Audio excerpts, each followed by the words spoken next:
Hello. Siyakwamukela kwaNdlovu TV.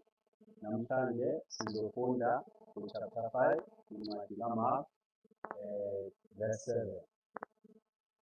Incwadi kaMark, isahluko 5, ivesi elesikhombisa. Kufundeka kanje, kwaseletholile. Siyacela sifunde sonke. Isihloko ndaba sithi ukukhishwa kwamadimoni. Njengokuba nonke nazi ukuthi nibizelwe kumbuso kamoya. Sibizelwe kumbuso kamoya, sibhekana nemimoya imihla nemihla.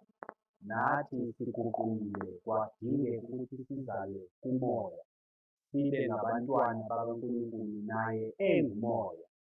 Ngakho-ke indlela yethu iphakanyiswa kumoya, ilungiswa kumoya. Kulesi sihloko sithi ukukhishwa kwamadimoni. Incwadi kaMark chapter 5 verse 7 sizofunda kwaseletholile. Incwadi ifundeka kanje. Verse 7. Wayesememeza ngezwi elikhulu ethi, "Nginamsebenzi muni nawe Jesu, Ndodana kaNkulunkulu ophezukonke. Ngikufungisa uNkulunkulu, ungangihluphi." Amen. Sizothandaza. Ungcwele Nkosi, ungcwele Simakade. Siyabonga ngezwi lakho, sipho ukuqonda ngalo. In Jesus name, amen. Hallelujah. Kwasele khona kwababukele sikhuluma ngendaba yokuhlala nokuphila kumoya.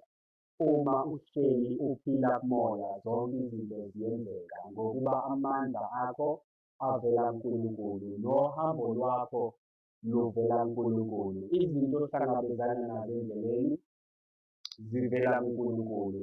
Akukho okuzokwahlula ngokuba ukunqoba kwakho kuvela kuNkulunkulu.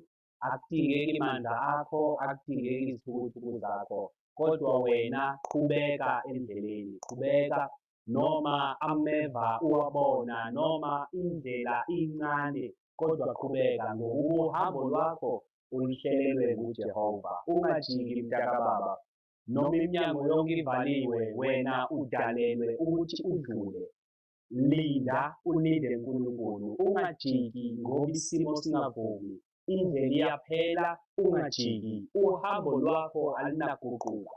uNkulunkulu uyazi ukuthi kungani akuhambise kule ndlela akuhambisa yona. Abaningi bathokozile, abekho ohambweni oluhambayo. Ubufakazi bakho soze bufane nobufakazi babaningi. Ungajiki mntakababa, bambelela uNkulunkulu, umethembe njalo, uqine kuye ngokuba yena ungumoya, kanjalo nabangabakhe bangumoya. Uzungalenzi iphutha. Indlela ehambayo ibaluleke kakhulu. Ungaguquki, ungacabangi kaningi.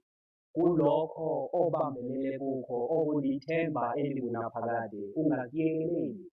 Kulokho obambelele kukho, okuyizwi elikunaphakade, ungakudedeli ngenxa yezinto, ngenxa yamazwi amaningi owezwayo.